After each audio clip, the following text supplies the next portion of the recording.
Bismillah. Assalamualaikum warahmatullahi wabarakatuh. Kaifa halukum? Semoga semuanya hari ini dalam keadaan sehat ya. Amin. Nah, materi pembelajaran kita hari ini yaitu masih tentang gotong royong. Nah, gotong royong ini sudah pernah kita pelajari pada pertemuan sebelumnya. Maka untuk hari ini Ustazah hanya ingin mengingatkan kembali apa yang sudah kita pelajari. Gotong royong.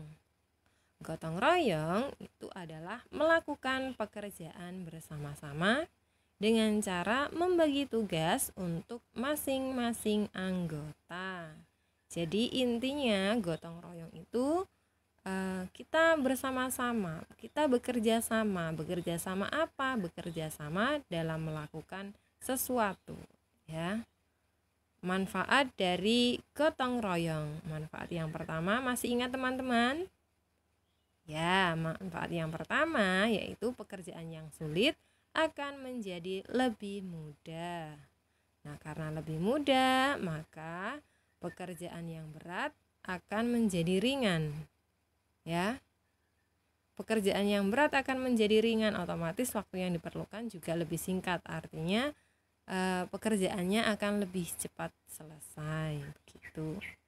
Kemudian manfaat yang ketiga dapat menumbuhkan kasih sayang. Nah, karena kita melakukannya bersama-sama, maka insya Allah akan bisa menumbuhkan rasa kasih sayang. Kemudian manfaat yang keempat yaitu dapat mempererat persatuan dan kesatuan. Nah, itu adalah manfaat dari gotong royong. Nah, gotong royong dapat dilakukan dalam kehidupan sehari-hari, yaitu bisa kita lakukan di lingkungan sekolah. Nah, contoh yang bisa kita lakukan di lingkungan sekolah atau contoh gotong royong yang bisa kita lakukan di lingkungan sekolah yaitu melaksanakan jadwal piket. Nah, melaksanakan jadwal piketnya tentunya harus bersama-sama, bukan sendiri-sendiri, ya. Jadi kita bagi tugas piketnya. Ada yang menyapu, ada yang membersihkan papan tulis, ada yang membersihkan jendela, dan juga ada yang membersihkan meja. Nah, itu artinya kita gotong royong. Kita melakukan piketnya bersama-sama. Nah, selain itu, gotong royong yang bisa kita lakukan di sekolah yaitu membersihkan halaman sekolah. Nah, membersihkan halaman sekolah pun juga begitu. Kalau namanya gotong royong berarti kita melakukannya bersama-sama dengan membagi tugas yang sama, ya. Membagi tugasnya tentunya dengan adil. Kemudian gotong royong juga bisa kita lakukan di lingkungan rumah, ya. Selain di lingkungan sekolah, kita bisa melakukan gotong royong di lingkungan rumah. Contohnya yaitu membersihkan halaman rumah.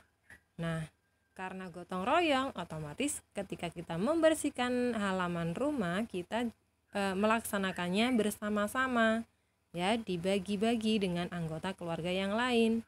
Nah, seperti contoh pada gambar, ada yang menyiram tanaman, kemudian ada yang menyapu, kemudian ada juga yang memotong tanaman, ya.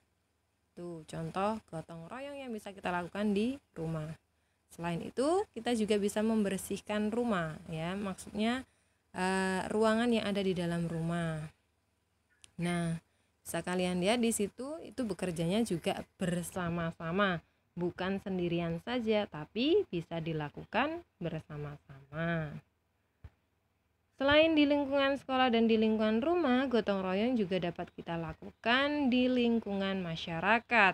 Nah, contoh gotong royong yang bisa kita lakukan di lingkungan masyarakat yaitu yang pertama membersihkan lingkungan.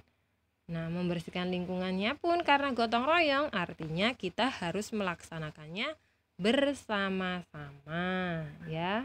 bersama-sama membersihkan lingkungan. Kemudian contoh yang kedua yaitu membangun tanggul.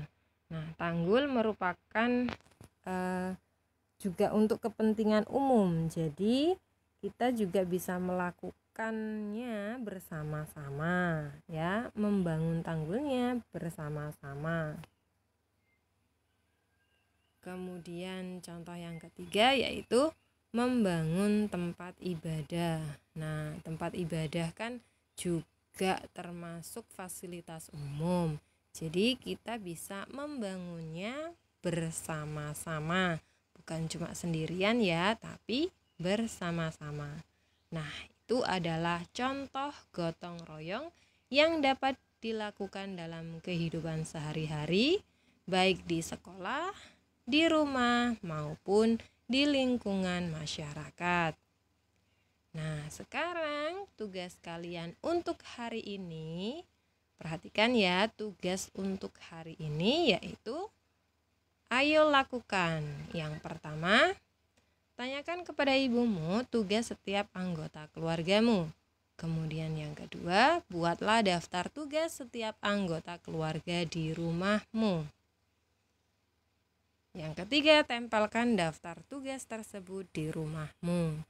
Nah, dari ketiga perintah itu, intinya yaitu kalian silahkan membuat daftar tugas setiap anggota keluarga, ya, membuat daftar tugas setiap anggota keluarga, kemudian ditulis di kertas.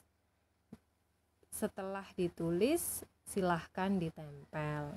Nah, untuk tugas masing-masing anggota keluarga kalian bisa menanyakan ke ibu kalian.